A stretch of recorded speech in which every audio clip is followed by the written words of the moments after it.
I use I use he, him pronouns. I'm a representative from Bard College. I'm a regional admissions counselor based out of the Pacific Northwest. I cover your region if you are west of the Mississippi and not in California. Awesome. Hi, everyone. I'm Kalina Chittick, and I use she, her pronouns, and I work for the University of San Francisco, and I'm based in Portland and cover Oregon and Washington. I'm very excited to be here today to chat with you all about your senior year timeline. Thank you, Kalina and Sam. Again, this presentation, we're going to be talking about this year ahead. It's exciting. You all are hopefully going to be seniors this year. Very exciting time, but a lot to think about while you kind of go through this college search prospect. So we're going to start with just an introduction of who Arrow is. And then we're going to talk about the timeline for 3 key periods during your senior year: late summer, early fall, late fall, winter, and December and April. So we'll give you some good tips for each of those different time periods. And then we're going to do a brief overview so we can tell you a little bit about each of our colleges. And last, we will have some time for your questions. So Arrow, what is Arrow? This is not going to be on the test today, but Arrow is basically an association for regional representatives of Oregon and Washington. So Arrow members are college admissions officers who are regionally based, meaning they work from home or maybe a remote office, and many of them live here in the Pacific Northwest. Their colleges could be here in the Pacific Northwest or further away, like Kalina and I have colleges in California, for example, but we live here in the Portland area so that we can be closer to you all. If you're interested to see the admissions counselors from our, I think, more than 50 member colleges at this point, you can check us out at admissionsarrow.com, and you'll also find some good resources for you as a student as well. So first, we're going to get started by talking about this period we're in right now, August through September, and some things that you should be keeping in mind. SAT and ACT scores. You may be wondering if you should retake tests and whether it's even required for the schools that you are looking at. There are a lot of different ways that schools may use your exams in the selection process and without the selection process. So we're going to talk about some of those different ways that colleges use these exams and what you should be thinking about. If you do decide that you want to retake the test, if you're not happy with your score and you feel like the schools that you're going to be applying to will be using those scores, try to schedule that test date no later than September because many schools may have a deadline that ends at that time, and you want to make sure that score gets counted. But there are a lot of schools that don't require those tests. Remember, the SAT or ACT score is not a reflection necessarily of your future success, and it's definitely not an indicator of your self-worth. We like to tell students all the time, you've prepared for 4 years to get your grades, to complete your classes, to develop your identity, to have all these experiences, including extracurricular activities and everything. This test is only 4 hours of that time. And so it is definitely not something that, you are not just your score. It's one test. And it's just one data point that schools use in your application evaluation, or not. And many, if not most colleges, are taking a holistic approach. And so this will not be the only thing they're looking at in your application. Some different ways that colleges look at your exams, we have test optional schools, test blind schools, and test flexible schools, in addition to schools that do require the SAT or ACT exams. Test optional schools will allow you to submit the ACT or SAT scores as a part of your application if you choose. And if you do send them, they will consider the score. And some schools will tell you that the score that you give them will only help you in the process. And some schools will say that If it's a terrible score, they don't want you to submit it because they can use it against you. So definitely reach out to each of the schools that you're hoping to apply to and find out what that test optional really means for them in that application process. Now, test blind schools are not as common, but after COVID hit, many more universities were offering this option, contrasting with test optional ones, because test blind schools cannot factor in your score during the review process.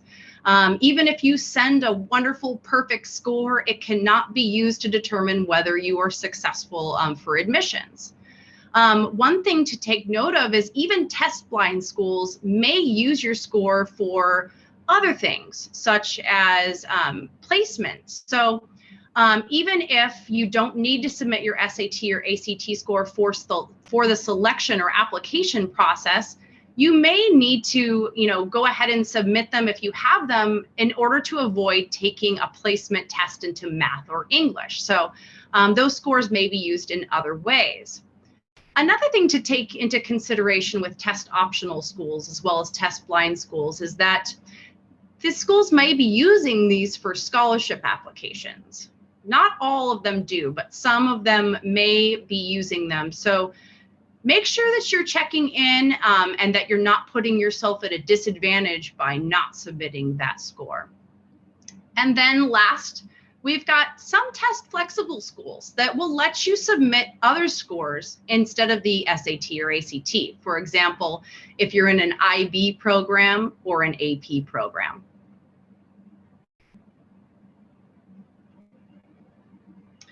Some other things to consider. Due to COVID, many colleges have changed or lifted some of their restrictions. So be sure to check with the colleges to confirm how it will use test scores in the admissions process. This is, again, just to reiterate that every college uses, these different guidelines differently. And so you'll want to make sure to check in with the admissions counselor at the college to be sure you understand their process. Many test optional colleges look at test scores when awarding merit scholarships. So not submitting them, like I said, might put you at a disadvantage. So be sure to confirm that all scholarship requirements have been met before applying. If you'd like to see a list of some accredited colleges and universities that don't use ACT or SAT or don't heavily weight them in their process, you can go to fairtest.org for an up-to-date list. Oh, this phrase, getting back to the new normal. We don't know what normal is going to look like this year. I think we're all still kind of in that waiting zone. But keep in mind that when we get to fall 2022, when you would be starting college, some of the things that universities were more flexible about during this last year, like living on campus or allowing freshmen to bring a car on campus, they may not be as flexible with these things when it's your turn to come to university during fall 2022. So definitely check in with schools to see. You should expect that as a freshman, that if the college you're applying to has mandatory housing requirements, that likely these will be in place by the time you come to school. Check in with each campus to see if they're offering in-person tours yet or other in-person events. And another thing to definitely keep in mind right now is that you'll see a lot of schools are changing or implementing new requirements for vaccines, including the COVID vaccine. I know this last month, the California schools like UCs and the CSUs made the vaccine required for anyone enrolling. So make sure that if that is something that you need to be aware of, that you're checking in with the schools to see what their vaccine requirements are. Next, this is the time to start finalizing your essays. Many of the different applications will have prompts and topics available online for you to take a look at right now. And some will also allow you to, create your own topic as an option as well. Finalize these essays, make them great, and remember that some of these can be tailored to apply for scholarships that you're looking at. You should also be kind of taking stock of who might be a good person to write your letters of recommendation. Who do you know well and can speak to your ability in college? You'll want to make sure that you give them ample time, and that you even create a resume to organize your thoughts, and so that it will help the recommenders know about all of your achievements so that they're able to write about each of those. Another thing to note is that definitely send a thank you note to anyone who is writing a letter of recommendation for you. You may need to use them again in the future for job prospects, for different scholarships and things like that. So definitely keep that great relationship alive. Those recommenders will really come in handy for you.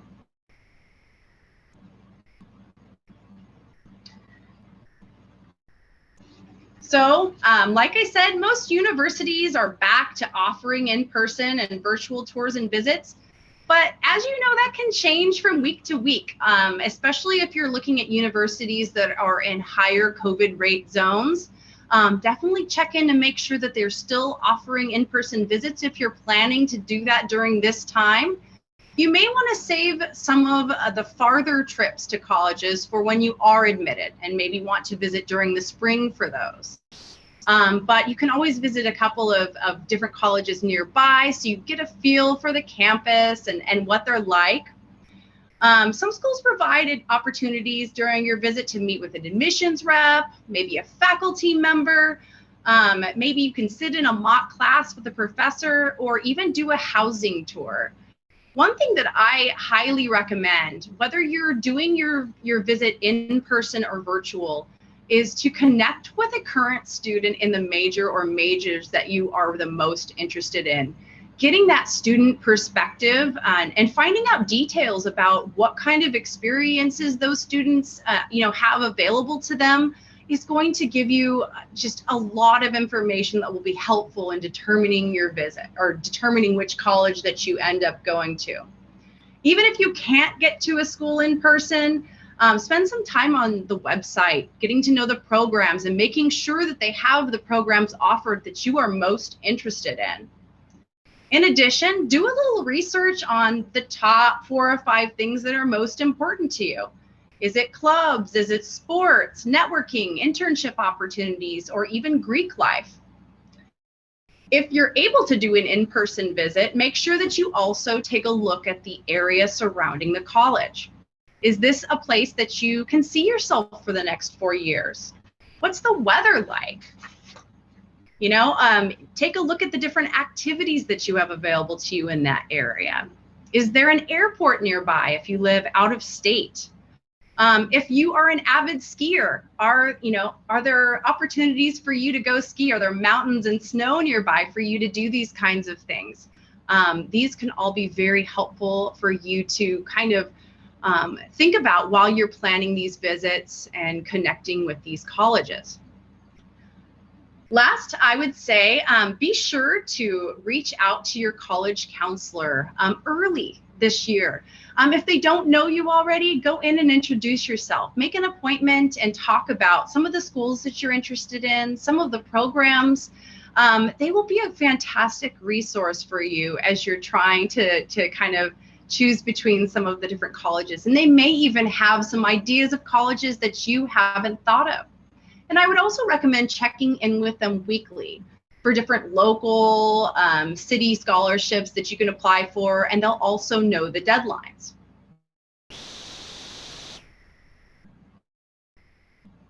Awesome. So next up, I'm going to chat a little bit about how to actually formalize your college list.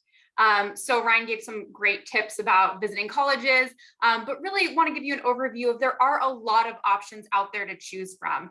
In the US, there's over 2,000 four-year colleges and universities. So don't feel like there's not going to be a college for you. There will be one, and many probably, that have all the things that you're looking for.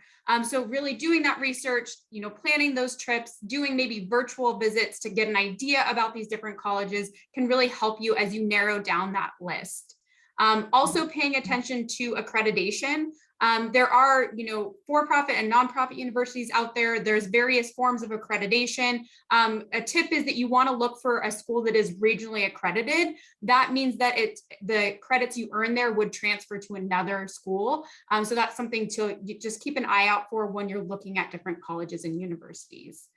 But really, the earlier you can start with this process and start researching the schools that you might be interested in, it will help you formalize your list so that you have more time to work on applications and get everything together. And just also really want to highlight that you have a lot of control in this process. I know it can often feel like, the schools are the ones that are deciding who's admitted, so you don't have control, but truly by crafting a good college list of the schools that you're going to apply to, it really will provide you with opportunities so that you have options when it comes down to deciding which school you actually want to attend in the fall. So there are lots of universities out there. You're definitely going to find a college that is a good fit for you. And just starting that process of doing research is really the first step in kind of kicking off your college search. As far as figuring out what college is a good fit for you, there are lots of factors to consider. These are a few questions to maybe ask yourself. Self-reflection through the college search process is really important. The more you can reflect on what is important to you, who you are, how you'd like to grow in a college environment, can be really helpful to figure out which school will be that good fit for you. So, thinking about where do you want to live? What types of things do you like to do? Like Brian was saying, do you like to ski or snowboard? Then maybe finding a college that's close to mountains is going to be an important factor for you. Maybe certain values are really important to who you are. And there are schools that are focused on different values in different areas. Also, what type of area do you want to study academically? Maybe you know the exact major you want to go into, or maybe you're still deciding, and that's totally okay. But finding a college that has resources to support you as you explore various majors will be something that's important then. So these questions are really, highlighted to kind of help you start thinking about what factors are going to impact your list and help you kind of do that research. Some of the main things to think about, obviously location, as we've mentioned. Where do you want to be as far as close to different outdoor activities? Where do you want to be in the country? Is being close to family important to you? Maybe you want to go further away to have more of an exploration and more independence. So thinking about location, thinking about programs. So the academic piece of, what do you want to study? Do you know that major? Do you want to explore more? Making sure the schools that you're looking at have good programs for the areas you're interested in and opportunities that go along with that. So if you're interested in science programs, asking about what types of research opportunities are available, or internships is really a great way to get at those specific programs. And then also just the academic experience. Do you want a big school where you're going to maybe be in some larger lecture hall classes with lots of students? Do you want a smaller campus experience where you might have classes that are even 10 to 15 students? Do you want more hands-on work? What type of academic experience are you individually looking for, and what environment will really help you thrive and grow, are all things to be considering when you're talking about that fit and really helping you figure out which colleges in the end do you want to apply to and end up going to. There are lots of ways to do this research. Obviously we've talked a little bit about visiting campuses to get an idea, but there's also a lot you can do online. And especially, with this last year, a lot of things have gone even more virtual than they have in the past. So there are lots of resources and some websites here that we reference for you to check out. First of all, I'll plug some college fair opportunities. Historically, we normally do big college fairs in gyms or convention centers or different things like that. But nowadays, there's a lot going on online. For instance, NACAC, which are some national college fairs, they will be doing virtual college fairs again this fall. So those are a great opportunity for you to sign up and then connect with a range of different colleges virtually so that you're able to ask some of these questions about research opportunities or academic programs, or hear from them about the experience that students have. So definitely checking out those college fairs. There will be some in-person opportunities as well this fall. So looking for what types of in-person fairs might be available to you, your school district, PNACAC are regional fairs that happen in the Pacific Northwest. So those are good ones to check out. They have some dates that we will be hosting fairs on their website. So I checked that out as well. And then, yeah, just keeping an eye out for any other fairs that are happening locally for you to attend, either in person or virtual. And once again, your college counselor is such a good resource for these different events. So, you know, if there's a college you're really interested in, you know, maybe asking them, hey, do you know if they're going to be at any of these fairs coming up, or what are some fairs I can check out? They're a great resource to really help you throughout this process. Some other websites to check out. There's a list there of like Big Future, which is one run by the College Board who does the the SAT.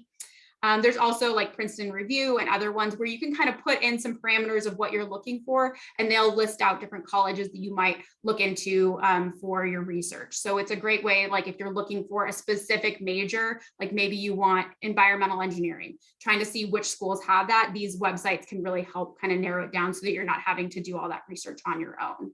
So those are some great ways to just start off, you know, your search and see. And once again, I'll plug your school counselor. Your school counselor is a really great resource, and they have a wealth of knowledge and will be a great resource for you throughout the process there. Now, this can look a little overwhelming, but it's really just an example of one way to keep all of this information organized. So as you're doing your research, you might start coming across schools that do have majors for you or that don't.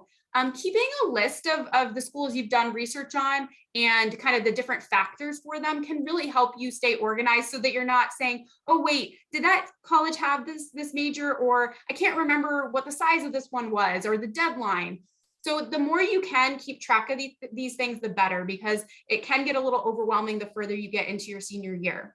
So if you want to make a spreadsheet, this is an example of one here where you can list the college, you know, what type of university, if they're 2-year, 4-year, you can put the location, distance from home, and really just thinking about like what factors are important to you. Maybe it's your major that you're looking for. So do they have environmental engineering? Maybe you're wondering if they have a certain club, like a ski or snowboard club. You can put that on your spreadsheet so you can keep track as you get in contact with these various schools and see if they have, you know, the programs and experiences that you're looking for.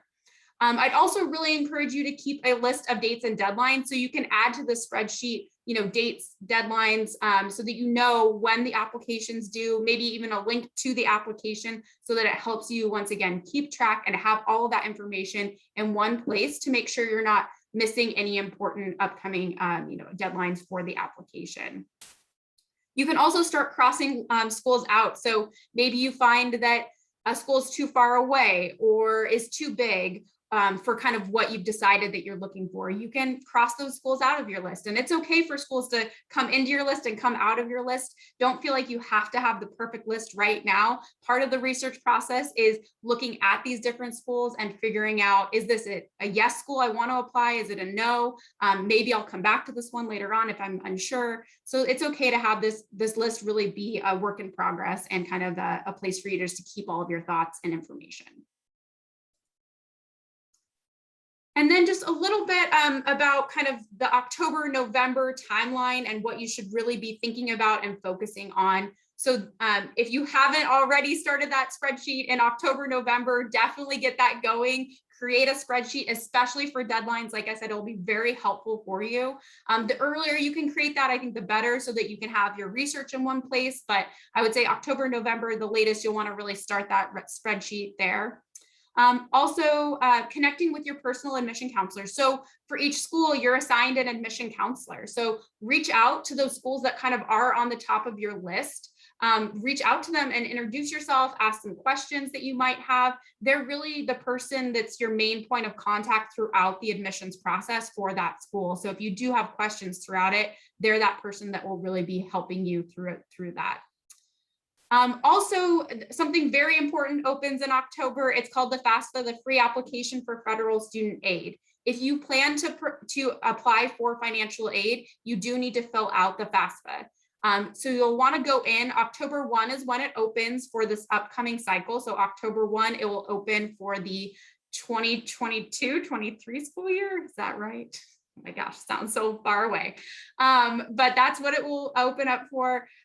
So you'll want to go in, fill that out sooner rather than later, because you will have to list the schools that you want the FAFSA sent to, so that they can process it and give you a financial aid package. So definitely think about starting that October 1. Sometimes your school might even host a FAFSA night or event to help you fill out the FAFSA. We, as admission counselors, know some, definitely have some information too. If you have questions, definitely reach out to your support system here. And then the other thing you'll want to be thinking about October, November are scholarships. The earlier you start with scholarships, the better. I know it can be a little overwhelming to apply for scholarships, but the more you kind of put yourself out there and apply for, the better chance you have of earning some sort of scholarship. There's lots of local scholarships. There's lots of national ones you might be able to apply for. And then obviously each individual university often has some sort of scholarship program that you can, definitely look into applying for. Sometimes it's automatic as a part of the admissions process. Sometimes you have to fill out a separate application or submit something separately. So reaching out to, once again, your admission counselor at the schools you're interested in, if you can't find the info online, and asking how you go about applying for their scholarships is definitely important as well. In regards to scholarships, there are some great websites that you can look at too. These are some resources that you can utilize, FastWeb, some other ones that you can check out to search for those, either national scholarships or the regional ones that might be available in your area. Your school counselor is also a great resource, especially for those local scholarships, that they might know that the, certain club nearby has a scholarship for students graduating from this high school. You should apply for this one. So, using those resources to help you with the scholarships can be really important as well. I think I'm going to transition to Sam now. Sorry, I had to take myself off of mute. We were joking earlier about how even though we're in month 16 of this, sometimes we still lose the basics of Zoom. So I kind of joke that I think I get the fun part here. December through April is one of the you're in it. You've been in it for a while at this point. December through April is really the home stretch. A thing to pay attention to with that brilliant spreadsheet that Kalina modeled and that Ryan modeled is that you're going to have your deadlines there. You've probably, by December, you've already applied to the schools you're going to, early action, early decision, and now you're in that regular decision deadline crunch. You're starting to really finalize that list. You're getting those applications in to the schools that you want to get into. A lot of people wait until the last minute. We see the numbers on the 11:59, the night of the deadline. It's okay to get it in early. You're allowed to be done early. No one's judging you on that. What goes hand in hand with the regular decision deadlines is the financial aid and scholarship deadlines. Kalina spoke about a lot of those aid options. A lot of them are through colleges. So when you submit your application, you are going to be submitting any additional essays or kind of resumes, things that that those scholarships that you're applying for call for. SAT, ACT tests are part of, if they are part of your story as an applicant, this is when you figure out your super scored sitting for ACT, you figure out your single best sitting for SAT, you're making sure that you have those, and you're making sure that you have the right codes entered into those websites, that they are sent, that they are part of your application when you send in your regular decision application. If there's a school that you add on the last second, that you take off at the last second, make sure you are paying attention to that for where you send your SAT, ACT scores. Oftentimes, if there is a change in a student's list, they might not necessarily remember to go through the College Board, get their SAT and ACTs sent. The other thing that is happening during this time, and it is a kind of a more fun thing, is that if you got in early to somewhere, oftentimes your early decision deposit is due. I think there's a lot of merit to applying early. I think that it is something that a lot of admissions counselors feel really differently about. And it's something that It was emphasized both Ryan and Kalina, talk to your college counselor. They have this wealth of information and they know so much about the process. And beyond that, they know so much about your story and how that story is going to make the most sense. So if part of that was applying early and you got in, congrats, it's time to send in that deposit. While that timeline is happening, there is this second second timeline that is also happening within that. The first is reviewing financial aid information. Oftentimes, financial aid packages come back with or before decisions. So you might get a chance to see, is this college feasible for me? Is this something that makes sense for me? Is this with the budget I have set up, with the collaborative kind of conversations surrounding finances that I've had with my parents, that I've had with the folks that are helping me out with college, is this a thing that makes sense? Is this a gap that I can make up using the free aid, using student loans? This is kind of where you're doing that. I feel like a thing that is underrated is that you can appeal your financial aid decision with most colleges. If you get a number and you're like, this doesn't make sense, this is incongruous with what my financial reality is, or my financial reality has changed a great deal in those few months since I applied to college. There is an opportunity to revise your FAFSA and to resubmit and show more what the reality is for you financially. If you are somebody where test scores are an important part of you going on to the next step, and you feel like that's important for you getting into colleges, if you are applying to a lot of colleges that prioritize that, this is the absolute last exit on that highway. This is the absolute last opportunity for you to get those revised test scores in and make sure that they come up in the room when your application is being discussed. I realize I jumped to financial aid appeals first, but I think that goes hand in hand with receiving your financial aid package. Because it tends to be that with a lot of students, right after they open their aid package, they know this is feasible, this isn't feasible, what are my next steps? Making a decision is the hardest part. I think that if the choices in life between an obvious good and an obvious bad are really easy. Like if I have to choose between getting hit in the head and getting a candy bar, I'm going to choose getting a candy bar every time.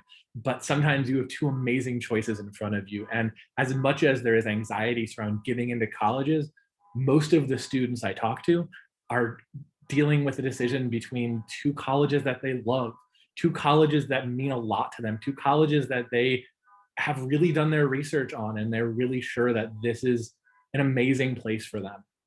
So part of that home stretch, that February through May, is figuring out how to make your decision. Sometimes that means visiting campus if they're nearby, or if you can do that trip. A lot of colleges are also doing live virtual tours still, which gives you flexibility. If it's a campus that you can't feasibly make it out to, you might still get the opportunity to do a live virtual tour where you're going to talk with a student, see the campus from a camera eye, and get a little bit of a feel for it. It's not an exact science. It's not as good as getting your feet in the grass, but it's something, and it really helps. Meeting with university representatives is something that you should be doing. If you have done the work that Kalina and Ryan talked about early in the process, then you have a name. Your face is connected to somebody in that college. You've talked to a representative.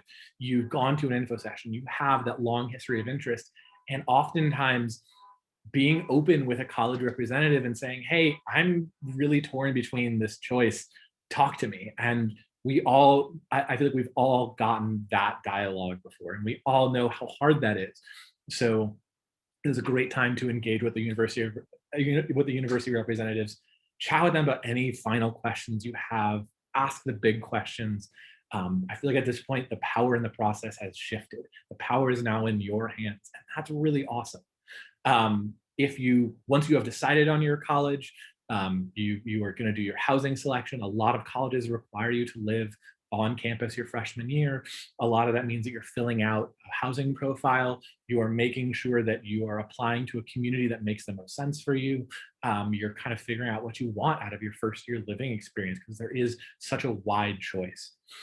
Almost universally, the decision deposit deadline is May 1. That's kind of time and time again the way it shows up. If that falls on a weekend, it might be delayed a couple of days, but in general, I kind of want to, I made a note on this to myself when I saw this slide of, I think that it's also worthwhile to note that if it comes down to it and you're waiting on more info, you're waiting on something about your potential gap year, you're waiting on something, it's okay to ask for an extension. The worst thing that a college can do is say no. Sometimes they will, but if it's May 1, if it's the earlier you can tell us, if it's the week before May 1 and you know that you're going to be missing a crucial piece of information, it's never the worst thing we can do is say no. Once you've submitted your housing, you've submitted your decision, you're ready to go, your bag is packed, your last step is to attend an orientation. For some colleges, these do happen second semester of your senior year. You get the option to come to campus as an accepted student and visit and see the space that is now going to be your home for the next 4 years. And that's a really powerful experience, and usually solidifies that sense of, or begins to kind of get that sense of belonging that comes up a lot during your freshman year. With some colleges, it is later. Our freshmen just got there yesterday, actually. Or sorry, a Friday. Their classes start today. So for some colleges, it is going to be way later in summer too. This is, I feel like, one of the questions that admissions reps get a lot is, an inquiry that we get a lot is, oh no, I got a bad grade the second semester of my senior year. Is that going to impact my ability to matriculate into your college? Can I still come? And I want to like preempt that by saying, create a strong senior year. Finish it strong. Have something that you can look back on and be proud of the work that you did. It's pride in your academic achievement, pride in the journey you've been on. You, in the same way that you might ask people that were your recommenders to speak on your behalf in other circumstances, job applications and whatnot, you want to leave your school feeling good about all of the work that they've done to help you along the way. Most colleges are going to ask for updated transcripts. They want to make sure that you finish strong. A lot of times with regular decision, we'll even write you and ask, hey, can we get first semester senior year grades? Sending in your final transcript is that last step. That is making sure that you have continued to achieve at the academic level that you've set yourself up for, and put yourself in the best possible position to thrive at the next level. I kind of glommed those four together, I realize. But this is zooming out to like a 10,000 foot view really quick, is that they're not really quick. I guess nothing is very quick. We have 3 tips that are going to help you stand out in the process. The first is going to be to reach out to admissions counselors at the school you're applying to. It's a really good frame to be able to write somewhere in your application, oh, I went to an info session with Ryan. Like it gives you that direct point person, somebody at the college who knows who you are. A lot of times those emails get sent to whoever is in charge of your region. So, if you're applying to Bard from the Pacific Northwest, I'm going to get your email, and then also I'm going to get your application. So a lot of times it is a great way of getting on that person's radar. Second tip to stand out is be detailed and thorough in your application. I think that the thing that matters most to me when I'm reading an application is this a story that makes sense? Is this a story that is told from the start to the finish, and I get a sense of who this student is? Could I picture them? Could I picture bumping into them at the dining hall 2 weeks into freshman orientation and they're happy? And the way that I get that view on you, the way that we get that view on you, is because your application is detailed, it's thorough, it's fact-checked, it shows so much care in so much of who you are, because who you are is amazing. And that feeds into that third piece of always be authentic. That some of the most profound conversations I've had with students is when they say, oh, I want to be a nurse as part of a nursing program. And I say, no, and that's okay. that I would so much rather that student be authentic and have that engagement and be themselves, that it's the easiest way to find a college that is going to fit for you, and that you're going to leave in 4 or 5 years feeling like you did your absolute best. I think that authenticity in the admissions process is a great way of making sure that you get to the finish line strong. I also want to say that one of the things that can be a massive turnoff is people that we think are answering, people who answer questions in the way they think that we want them to answer. We don't ask questions with canned answers in mind. It really is about the best version of yourself, and that is really about being authentic. I see a hand raised, or is that a clap emoji? I can't tell, Ryan.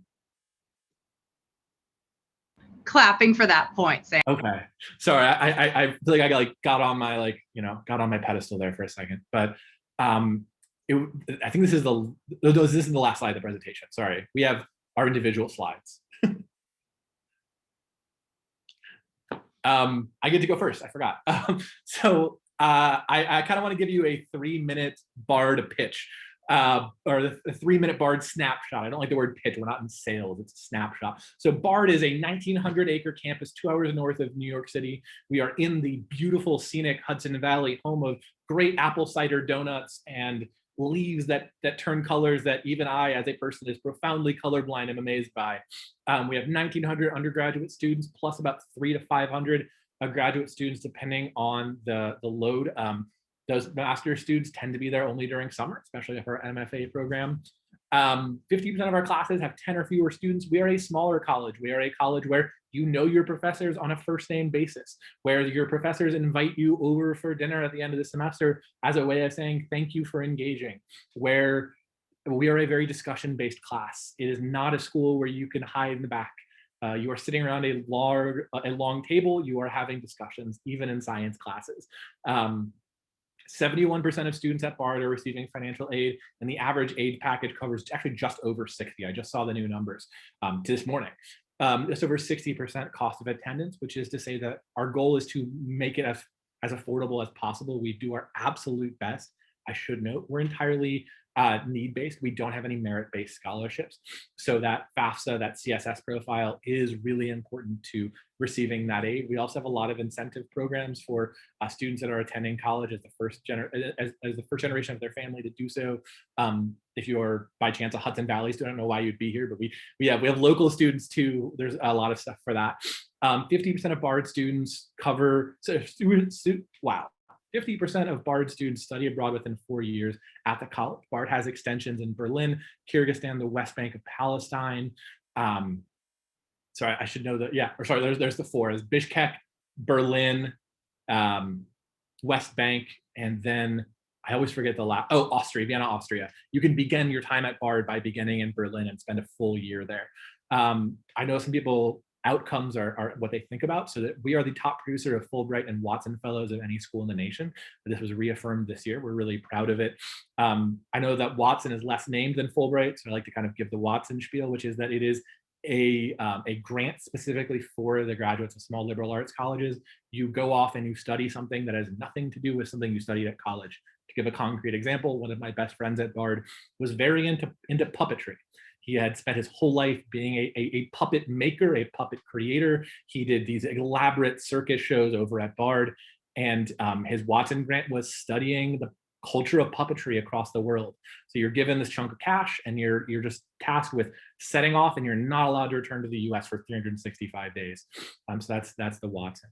My contact info is there, sprince@bard.edu, and scroll through our website too. Hello again, this is Ryan. I am your contact here in the Pacific Northwest if you are interested in applying to Cal Poly San Luis Obispo. Cal Poly is located in the beautiful Central Coast of California. There are about 10 beaches within 10 minutes of campus. So if you are interested in being by the coast, this is a great laid-back coastal area for you. And it is a true college town. Most of the residents of San Luis Obispo are Cal Poly students, and so much of the focus in the community is on that university. We have small class sizes, about an average of 32. And this really aids in the learn by doing experience. That is our motto, and it is something that is super important to us. We have what's called an upside down curriculum. So when you apply to Cal Poly, you have to apply to a specific major. You can't go undeclared. But what this allows us to do is to start you in the classes that are relevant to your interests right away your first quarter. So if you're into biomedical engineering, our biomedical engineering students are learning how to create a prosthetic finger their first quarter on campus. Our business students take a marketing class where they're pitching ideas and innovations, Shark Tank style, really diving in right away. So many other different examples of learn by doing happen, and it's not just for STEM majors. Our history majors are learning hands-on archival techniques in conjunction with the Santa Barbara mission. So if you are a hands-on learner, if that's how you learn best, this might be a great place for you. We've been named Best in the West for public master's level universities for 28 years in a row. And something to take note of with that is that Cal Poly has about 20,000 undergraduate students and less than 1,000 graduate students. So we do offer master's programs, but the emphasis on all of our resources, our opportunities are really for undergraduates on our campus. We are undergraduate focused. So for example, if you are a student who's looking to get into a health career, Cal Poly allows you access to a cadaver lab as early as your junior year at Cal Poly. So you get those experiences a lot earlier at this kind of a campus. You can reach out to me at any time by email, or you can click on my Calendly link to set up a Zoom appointment with me one-on-one. I'm happy to talk about different majors that you might be interested in, the application process. And once we get into the application period, it starts October 1st and ends November 30th. I can sit down with you and check on your application to make sure you've made yourself as competitive as possible in this process. I can be here as a resource for you in the whole process. So definitely make an appointment with you if you're interested. And if you are still deciding on what kind of majors you are, looking for, Cal Poly does have an extensive YouTube channel for our admissions. And we have videos from current students in every single major talking about their different opportunities. What's learned by doing like in environmental engineering? What sort of research opportunities are available, or study abroad, anything like that. It's a great way for you to learn from students in those majors and help you narrow down your decision as well. Thank you for coming, everyone. All right, great. Well, once again, I'm Kalina Chittick from University of San Francisco. Just a little bit about USF. We are a medium-sized Jesuit school, and we are based in the heart of the city of San Francisco. So we have about 6,500 students. As I mentioned, we are a Jesuit institution, which means we really focus on 3 core values. Those are surrounding social justice, service to others, and care for the whole person. So we really think about our students as whole beings. It's not just about you in your academic classes. We also want you to grow as a person while you're at USF. So there are a lot of opportunities for you to explore your identity and grow while you're at the university. Being a smaller kind of campus, we do have a small student to faculty ratio. It is 13:1. Our average class size is about 22 students. It is more project-based, discussion-based learning. So in the classroom, you can really expect to be engaging and really be able to take your concepts that you're learning and apply them to real-world situations. Like I mentioned, we are in the heart of the city of San Francisco. So we are about 3 miles away from the main downtown area and just a few blocks away from Golden Gate Park. So it really allows you access to all that the city has to offer. There is so much to do in San Francisco. And so you can easily take advantage of that. We even give all of our students public transit passes on your student ID. So you can take the bus or trolley in the city for free with your student ID card. We're also a very diverse community. We're ranked 4th in the country for most diverse student population. So we have students coming from a wide variety of different racial, ethnic backgrounds. We also have 1/3 of our students that are first generation, so the first in their families to attend college. And we do have a great Muscat Scholars Program to help support and mentor our first gen students on our campus. We also have a wide variety of different majors, about 44 majors and 70 different minors at the university. We have 2 direct entry programs, nursing and engineering. If you're interested in either of those, you can definitely contact me for more information on those programs. And lastly, I'll just mention our Career Services Center. Being based in the heart of the city of San Francisco, it just gives students so many opportunities to do internships because there are so many companies, businesses, nonprofits that are right there in our neighborhood to do an internship experience. So we have a goal for all students while they're at USF to do 3 internships before they graduate. And it's really not just on you to find those internships. We have a lot of support to help you get those internship opportunities. And our Career Services Center is doing some amazing work. They have some databases for you to search for those internship opportunities. They do lots of events like Meet Your BFFs, where they'll actually bring folks to campus for you to meet. Maybe they'll have a marketing Meet Your BFF event where you can come and learn and meet other marketing folks that are in the city that are coming to campus to kind of share their experiences. And we also do Trek events where we take groups of students out to different companies in the city to check them out and learn more about what you can do with different majors and industries as well. So lots happening. So if you have any questions about USF or the application process, please feel free to reach out. My information is there. We also have some great virtual tours on our website for you to check out, as well as social media. Following us on Instagram is a great way to stay up to date on kind of important deadlines and events, but also get that student perspective. We have student takeovers that happen where our student ambassadors will take over our Instagram to tell you kind of a day in the life of them and what they're experiencing at USF. So some opportunities there as well. So thank you for allowing us to share a little bit about our different universities. Now we want to open it up to questions. So I'll maybe, I don't know, Ryan, do you want to kind of take lead on this part, or folks can just put questions in the chat if they have them? Yeah, we had a question earlier on that I answered in the chat asking, is there a limit to the amount of scholarships that I can receive? Sam or Kalina, do you have a response that you want to give? Yeah, I don't think there's, some colleges might have limits on the amount, how much they give out to students, but often there's not really a limit on how much outside, especially outside scholarships that you can come into the university with. I will say that sometimes schools, if you have an outside scholarship you're coming in with, you do have to let the school know that you have that outside scholarship. And sometimes they do change your financial aid package with that new information. So it's a good question to ask schools. If you do have outside scholarships, will that impact your financial aid that is coming from that institution? So some good points there to just, be aware of. But as far as I know, there's no limit. I don't know if any of you have other thoughts there. I haven't heard of any. Yeah. Good question though. Well, and we haven't, go ahead, Sam. Oh, no, sorry. I'll also chime in with, sometimes you'll actually be eligible aid for that you might not know about.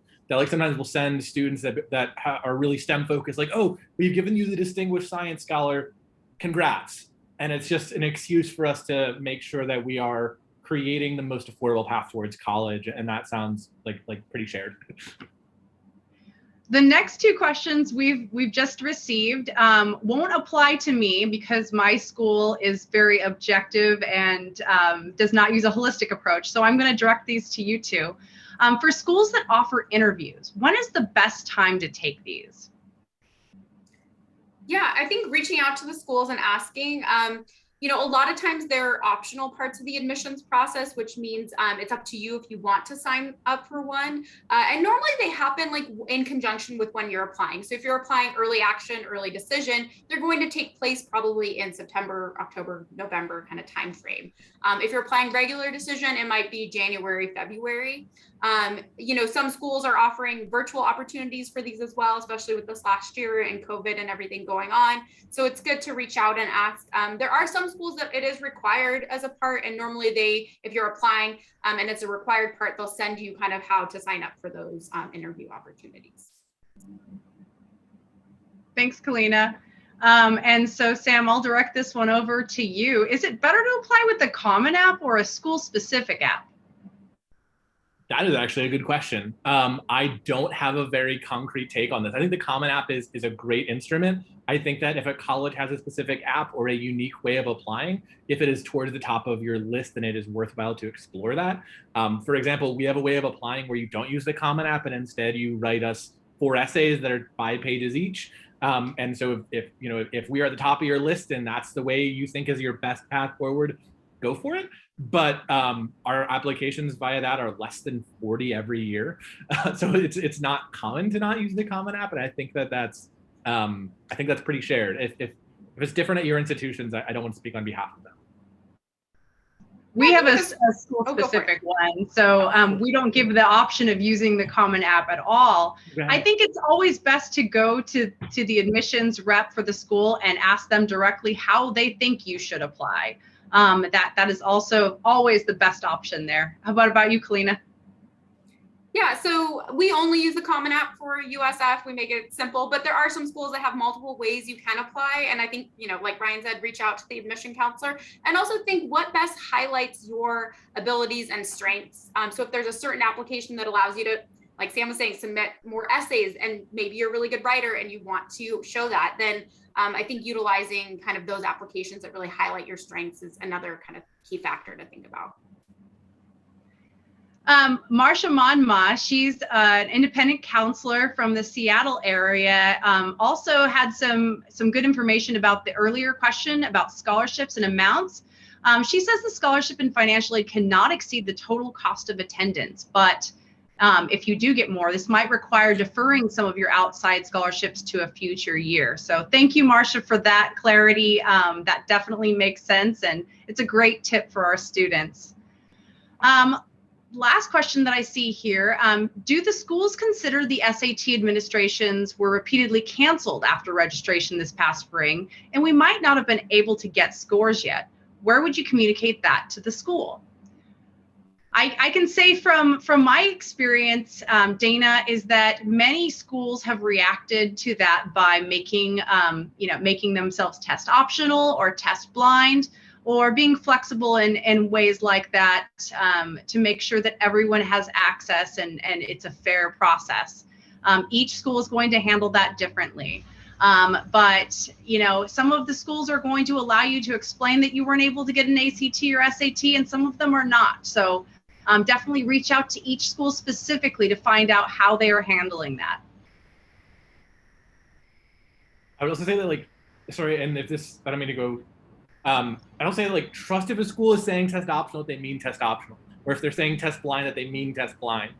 Trust that if you're applying to only those schools and you don't have an SAT sitting, an ACT sitting, it's not going to impact your ability to be admitted. That we have a lot of BART is test optional. We get a lot of those questions of, but, and it's is it really optional? Okay. Yeah, it's really okay. Yeah. We promise.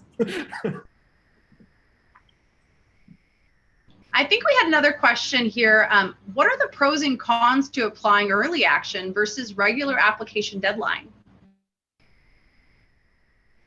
I think the biggest one is you get to hear back sooner.